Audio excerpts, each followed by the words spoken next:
Okay, let's go ahead and get started. Let's go ahead and get started. We got a busy morning this morning. So I want to give George as much time as we can. We also have some carolers that are going to be coming through, and this is something that the sixth graders are going to be coming through in just a few minutes, so we'll give that time as well. I want to tell you a few church-wide announcements. They're fourth graders. Oh, they're fourth graders? Okay, sorry. In a few years they will. Good morning. And don't forget, One Starry Night is coming this Friday night. George, we do our prayer requests toward the end, so we're going to get you started earlier. We have carolers coming through a little bit. So, Is that right? I want to start the prayer request movement around. Also, we have a thank you note from for the 16 turkeys that you guys put together, 16 bags or the little turkey baskets from Wilkinson Center. I'll pass this around, Robert. Yeah. And we will, George, if you don't mind, we will get started quickly. And if you'll give it back to us about 10:40 or 10:35, something like that. Outstanding. We will. That gives me We'll time. do our prayer requests after that. Thank you for preaching 2 sermons and doing a Sunday school class. You're welcome. I don't see how you do it. Well, I mean, this is what we prepare for. All our lives in ministry. Hi, everybody. How you doing? Oh, Enjoying this class? and Alyssa Payne, I'm sorry. Alyssa Payne is our guest today as well. Excellent. Yeah. Well, She went on the trip with you guys. Yeah, well, I remember. As I look around the room, Alyssa, Diana, Ken, and Tracy were all on this trip. And Carrie, I know you were on the last one we took. Let me look and see. Anybody else? Okay. We're going to probably do this again, by the way, so start saving your pennies. Nancy and I are going to meet tomorrow. We're going to talk about it, but it may be 2 more years, but we'll see. But it won't be forever.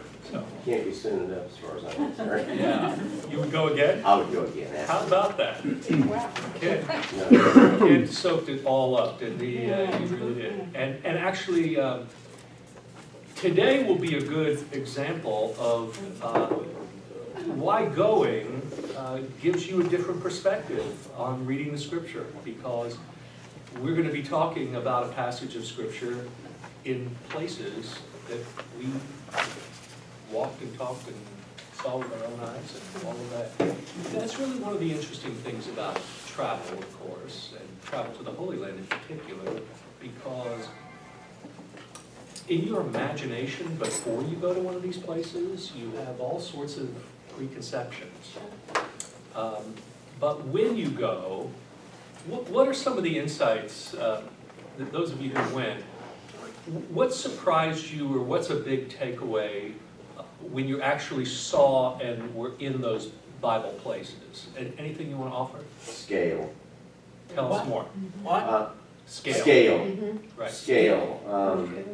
Yeah, it was, I always imagined it being bigger. Yes, And I it do was, too. Because you live in Texas. I agree. Yeah. It was, the scale of it was smaller, especially the old city, and then of course we walked down through what they're still excavating, the city of David. Right. But we saw it on the model, so you got a pretty good example of that. Yeah. But yeah, the scale, I think, was what really, and I would say I had no sense, absolutely zero sense of the geopolitical problems that they face over there. Now I have a better sense of where the West Bank is, and I mean, you see it on the news, but it's not the same. Do you go with special security, or is that overblown? Way overblown. Whatever. It's safer. There was a shooting at Nancy's daughter's school while we were there, so Yeah, she at was Dartmouth. like, yeah. You know, She's she was in texting her family while lockdown in she's- Dartmouth, and we were free as a bird in Israel. You know? Yeah. It's fascinating. It's really,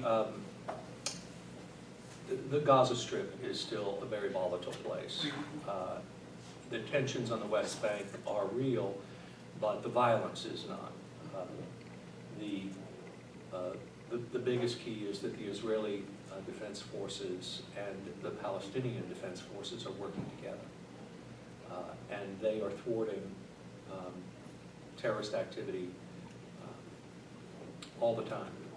But in Gaza, Hamas is lobbing bombs over the border, and it's just hurting them. It's not hurting Israel. Anyway. But there's a lot more to be said about that. But I think scale is a really important thing about that. And as we read our text today, I think one of the takeaways really I want you to be thinking about is just that the Christmas season reminds us that God has come to be among us in Jesus. It's not just an idea. It's a real physical sense of being among us in our lives, in our places, on our dirt. So when we read these stories, we're not reading Aesop's fables. We're reading actual events of people's encounter with the living God who is present in Jesus, who has created by his presence reason for us to hope that God is with us, and that therefore the world has been made holy, sanctified, and has a future because God cares about it and cares about all of us. That's one of the most important things to pay mind to. And you don't have to go to the Holy Land to learn that. But when you go to the Holy Land, the point is not that everything takes place there, but that if it takes place there, it takes place here too. That in our everyday lives, God is present.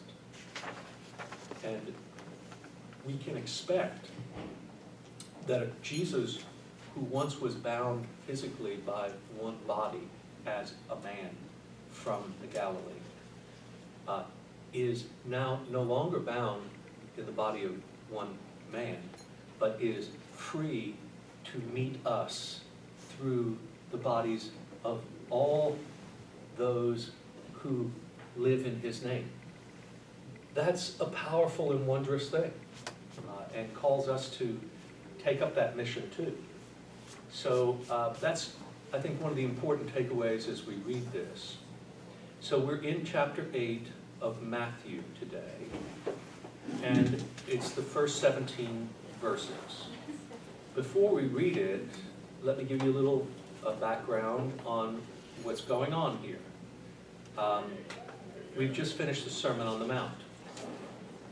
Chapters 5 through 7 of Matthew are the Sermon on the Mount. That's very important for a few reasons, because Matthew, whose gospel of the four is the most Jewish, you might say, the most connected to the Old Testament. Not the first one written, but it was first in the New Testament because they wanted to show the link between the Old Testament and New, between the Hebrew Scriptures and the Christian Scriptures, Jesus being the pivot point. Jesus is what Christians and Jews have in common. Jesus is what Christians and Jews are divided over. We learned a lot about that in the Holy Land. But when Matthew goes to present who Jesus is, he does so by retelling the story of Israel. In Jesus. So Jesus represents Israel. And the way in which Matthew goes about telling the story is to sort of, you have to have kind of a background of the narrative of Israel in your mind. So, for example, we have the Sermon on the Mount, in which Jesus brings the law to the people. Who brought the law to the people in the Old Testament? Moses. So Jesus is coming in the figure of Moses here, like a second Moses. The Sermon on the Mount, Moses comes down from the mountain with the Ten Commandments, some of which are recounted in the Sermon on the Mount. Thou shalt not steal, thou shalt not covet, etc., right? And Jesus says, you've heard it was said by whom? Moses. But I say unto you, the new Moses. And all of this is not in order to replace Moses, but rather to fulfill Moses and to transcend Moses, to say God is still speaking. And so it's very, very important. There's a long and terrible history in the church of saying that the Old Testament has a God of wrath and the New Testament a God of love, that the Old Testament is for the Jews and the New Testament is for Christians, that we're Jesus people and not connected to Judaism, and that there's no longer any continuing significance to God's work in the Old Testament, in the Hebrew Scriptures, and among Jewish people today, because they blew it. Right? They failed to see that Jesus was the Messiah, and therefore God replaced them with us. We are the new Israel. Paul takes great pains, however, in saying, we are now part of Israel because we have been grafted in, but we are the wild shoot of the olive tree. See, we are not, they didn't, the tree wasn't dug up and a new one planted, right? Replaced, like happens in my yard about every year, because one of them dies and there's need to replace it. Right? Rather, now we participate in Israel's mission. So Jesus is the linchpin of that. And so everything we read here is a way of confirming what God has always been up to and extending it. How? Extending it how?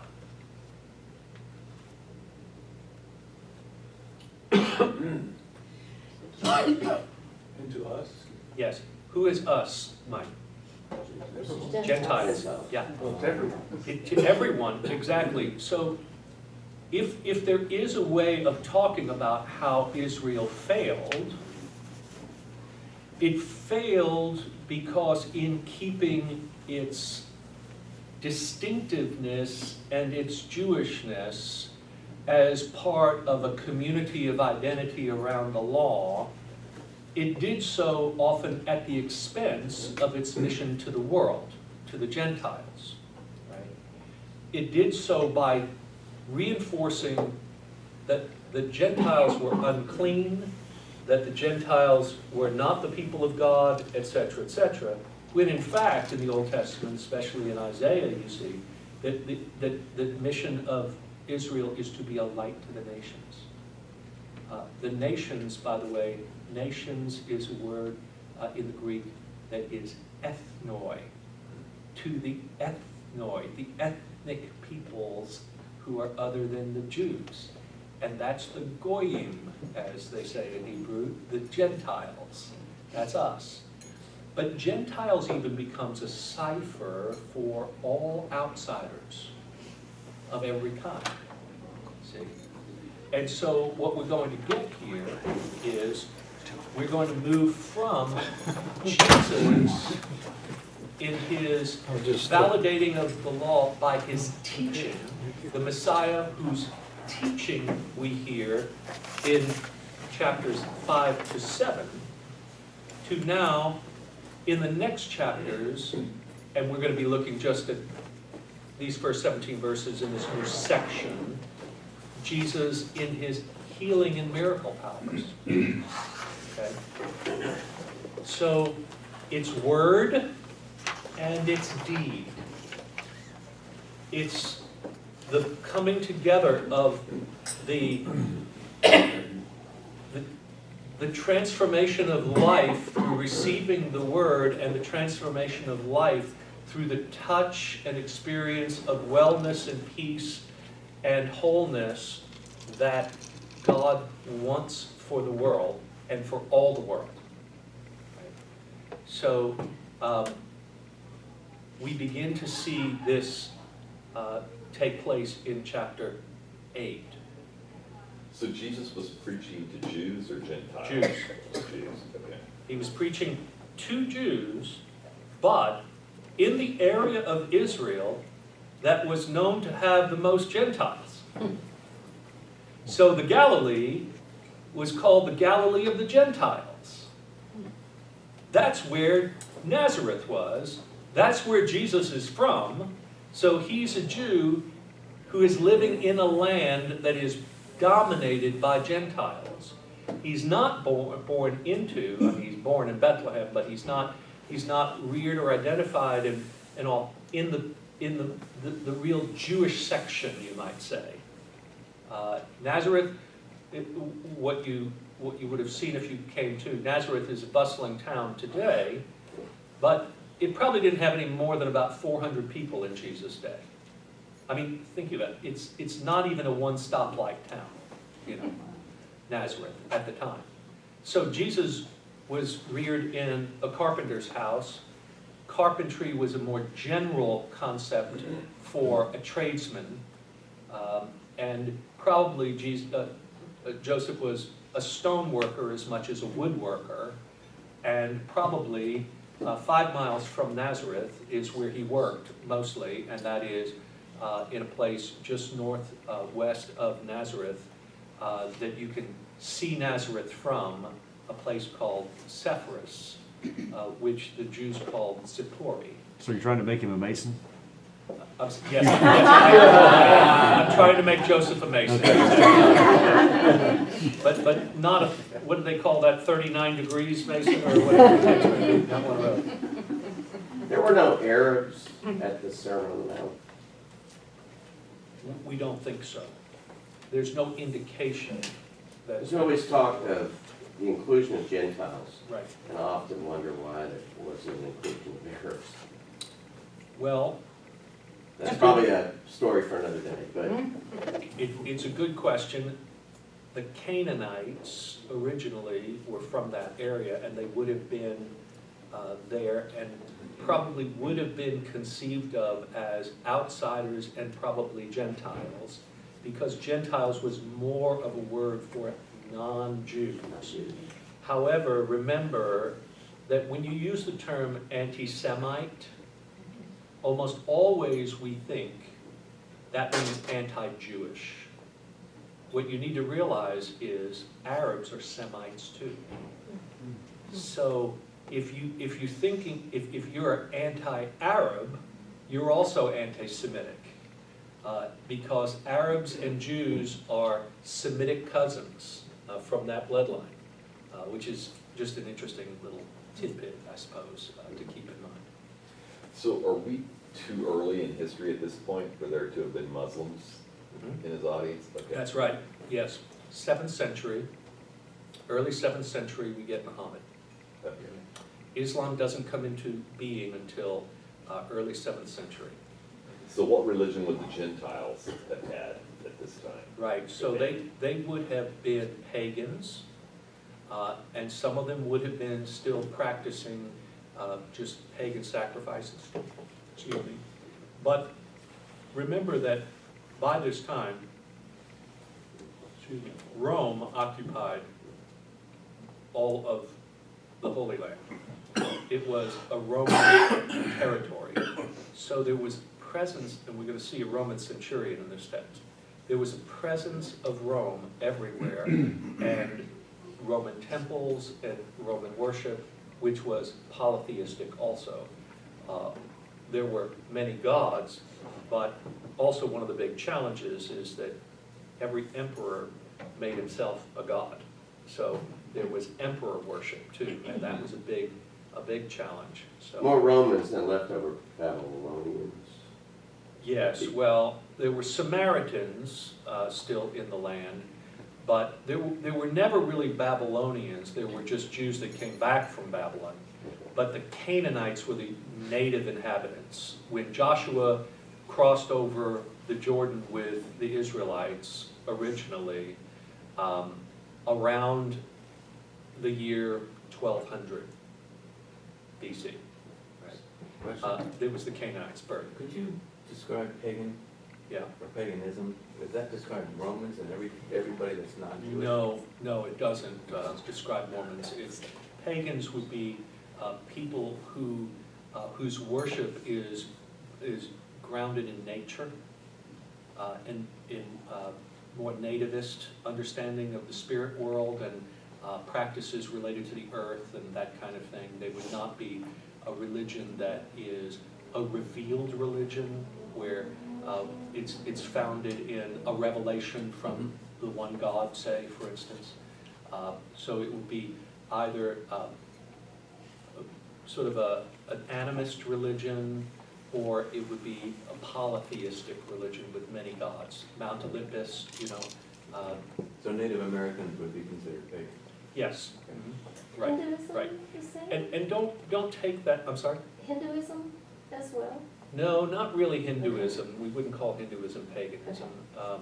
But when we use pagan today, we use it almost as a slur, Yeah. and I don't, look, here's the thing. The point of delineating different ways in people having religious experience and organizing their culture and rituals and all of that is not to make one superior or to slur, defame another. It's to delineate different kinds of religious experience. Now, we as Christians believe that Jesus is the highest revelation of God, and we don't make apologies for that. We believe that in him the fullness of the Godhead came to dwell and all of that. But we can also, at the same time, recognize that before the coming of Jesus, God had implanted in the world a desire for spiritual things. And people did the best they knew how to do in trying to transcend their limited circumstances and to recognize that there must be something eternal in the temporal. There must be something spiritual in the material. There must be something in the invisible as well as the visible. And they determined to worship in such a way to honor that instinct. Where did that instinct come from? Well, we think that came from God, and therefore should not be condemned because people tried to act nobly upon it and honorably with it. But at the same time, we think, as we get these revealed religions, as God reveals God's self to Moses, for instance, and then in Jesus, we believe that bearing witness to that gives a fuller, more concrete way to honor the impulses that God gave to everyone. And so our witness and missionary efforts are such that we believe this is a higher way of recognizing that God does not, for instance, demand child sacrifices in order to, abate the wrath of the spirit world, or to produce harvests, or some such thing. No, we believe that God is a good and generous God who wants all to participate in the fullness of creation, and that we don't have to employ ritual magic, in some sense, to convince the gods who are capricious to be good to us. So, we should probably go to Matthew 8, too. We're going to have 3 healing stories here. So let's start with someone want to read verses 1 to 4. When Jesus came down from the mountainside, large crowds followed him. A man with leprosy came and knelt before him and said, "Lord, if you are willing, can you make me clean?" Jesus reached out his hand and touched the man. "I am willing," he said, "be clean." Immediately he was cleansed of his leprosy. Then Jesus said to him, "See that you don't tell anyone, but go, show yourself to the priest and offer the gift Moses commanded as a testimony to them." Great. Okay, can somebody now read 5 through 13?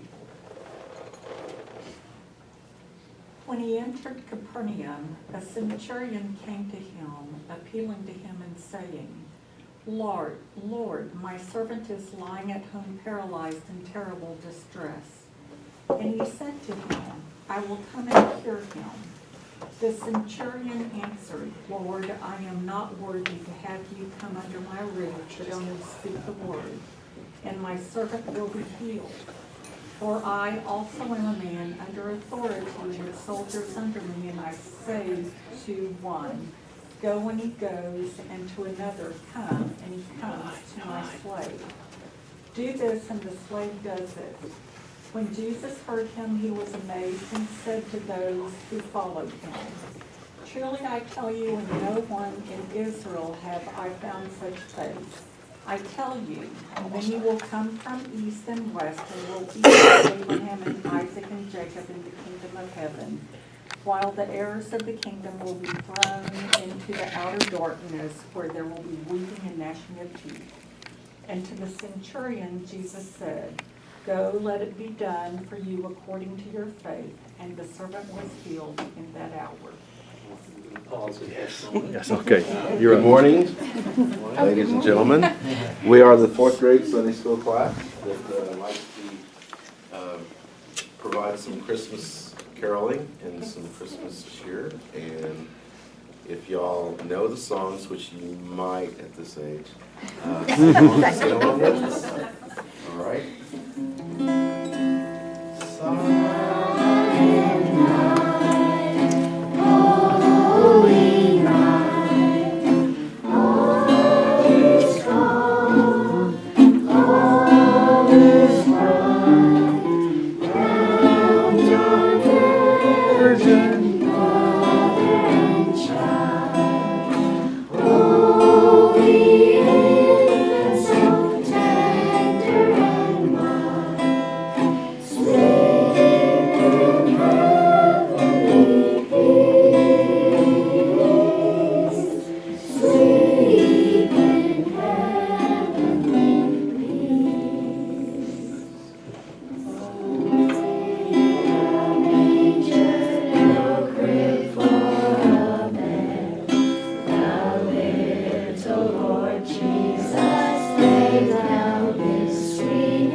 Medley.